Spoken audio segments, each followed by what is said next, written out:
It's January 2026.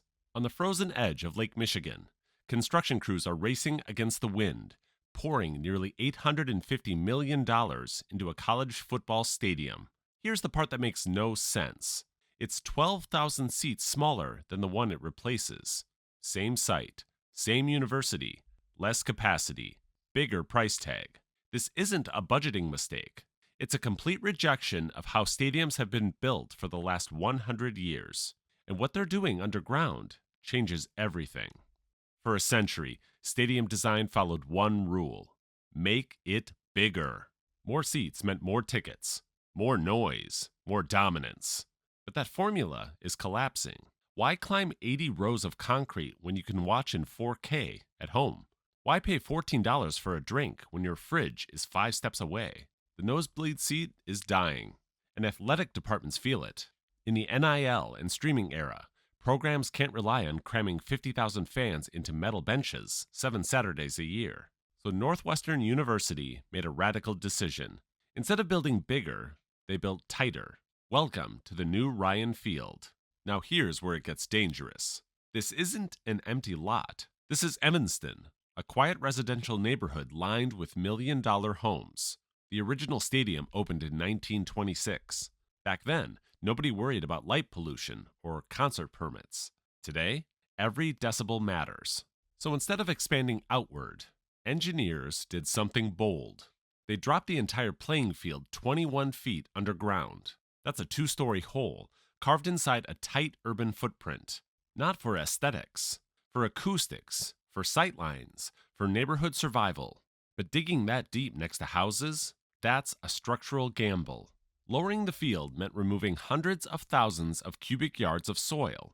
Imagine scraping away enough earth to bury a 10-story building, and every truck hauling that dirt had to navigate narrow residential streets. No staging yard, no extra space, no margin for error. Digging that deep beside property lines risks settlement, cracked foundations, lawsuits, project shutdown.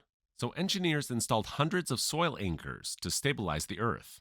Vibration monitors ringed the site. If movement spiked, work stopped. This wasn't just construction, it was surgery. Traditional stadiums spread outward like soup bowls. Want more seats? Push them back. But that kills energy. Ryan Field does the opposite. It stacks vertically. Massive cantilevered decks hang over the rows below them. No obstructed views, no endless horizontal sprawl. Every seat pulls closer to the field. The result? 35,000 seats that feel like 50,000. And above it all sits a curved acoustic canopy, engineered to reflect crowd noise downward while limiting spillover into the neighborhood. It traps energy. It compresses sound. It turns the stadium into a pressure chamber. Smaller doesn't mean quieter.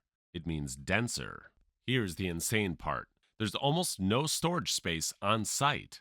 Steel arrives on trucks and is lifted immediately into place by massive crawler cranes. This is just-in-time construction. One delay backs up the entire neighborhood. By early 2026, the steel frame tops out. The aluminum facade begins to wrap the structure. The canopy locks into position, all inside one of the tightest stadium sites in America. But the real threat wasn't structural. It was political. Before excavation even began, the project faced legal fire. Community groups challenged zoning approvals. Concert limits became a battlefield. 4 lawsuits were filed. 3 were dismissed, but the message was clear. One misstep, and this $850 million investment could stall. Then came another controversy. Chicago Stars FC applied to host professional matches here.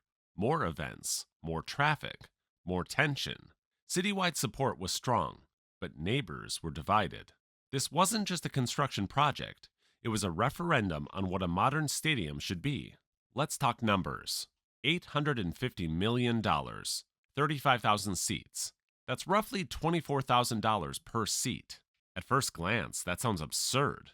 But this isn't about volume anymore. It's about premium density, better sightlines, backrests for every fan, vertical stacking, year-round event capability. Old stadiums sat empty 350 days a year. This one is built to operate beyond football. Concerts, community events, soccer matches. It's not just a stadium, It's an urban revenue engine, and this isn't isolated. Across the country, the Mega Bowl is shrinking. The University of South Florida is building a 35,000-seat stadium integrated into campus life. In Honolulu, Aloha Stadium is being replaced by a smaller, modular venue. From Tampa to Hawaii to Evanston, the age of brute size is ending. Precision is replacing scale. If this works, other programs will copy it. If it fails, it becomes the most expensive cautionary tale in college sports. So what do you think? Is spending $850 million on fewer seats genius engineering or a billion-dollar mistake? Let me know below.